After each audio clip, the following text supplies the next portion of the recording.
Nous souhaitons à notre tour apporter plusieurs éléments d'information. Nous ne voulions pas aborder dans le détail des cas précis pour préserver l'unité et l'intégrité de notre mouvement. Nous ne voulions pas mettre sur la place publique les turpitudes délibérées de l'entourage zélé de M. Fillon. Mais les mises en cause récentes, y compris personnelles, nous obligent à le faire, bien qu'à contre-cœur. À titre d'exemple, je ne vais pas en prendre beaucoup, mais certains sont très significatifs. Je vais prendre le bureau de vote numéro 1 des Alpes-Maritimes. Comment accepter les leçons de M. Éric Ciotti, dont le propre bureau de vote, le bureau de vote numéro 1, est entaché d'irrégularités grossières? Voici les documents qui le prouvent. Vous les avez sur l'écran géant à côté de moi.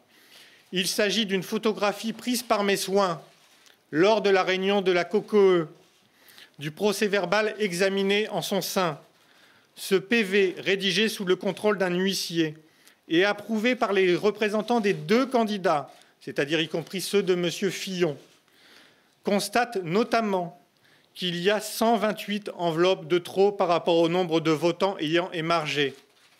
128 enveloppes, c'est-à-dire 128 votes qui arrivent comme par hasard dans une urne. C'est 10% de trop.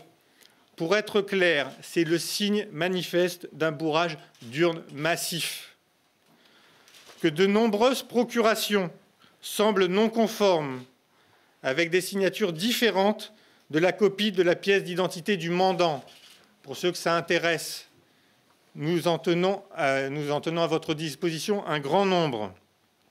Ces seuls faits devraient conduire à l'annulation pure et simple de l'ensemble du bureau de vote qui a pourtant donné 561 voix d'avance à François Fillon. Autre bureau problématique, toujours dans les Alpes-Maritimes, toujours chez Christian Estrosi et Éric Ciotti, directeurs de campagne de François Fillon, le bureau de vote numéro 3 des Alpes-Maritimes. Le PV de ce bureau, photographié par mes soins lors de la COCOE, constate. Pourquoi photographier par mes soins? On n'est jamais trop prudent, il vaut mieux éviter que ça disparaisse. Que le bureau a été fermé à 18 h, heure normale de clôture du vote, puis réouvert 45 minutes plus tard pour permettre à certains adhérents triés sur le volet de voter, alors que d'autres adhérents se sont vus refuser la possibilité de voter. Il y a des constats d'huissier avec les noms des votants. Parmi ces noms figure le nom au minimum d'un collaborateur de M. Estrosi et de M. Ciotti.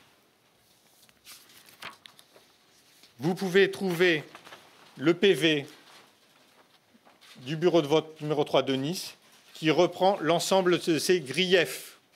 Je n'invente rien. Là encore, ce seul fait devrait conduire à une annulation d'un bureau qui apporte 277 voix, excusez du peu, d'avance à François Fillon. On comprend pourquoi Éric Ciotti, directeur de campagne de François Fillon, préfère les mises en cause médiatiques qui détournent l'attention de ses propres pratiques à un recours en bonne et due forme.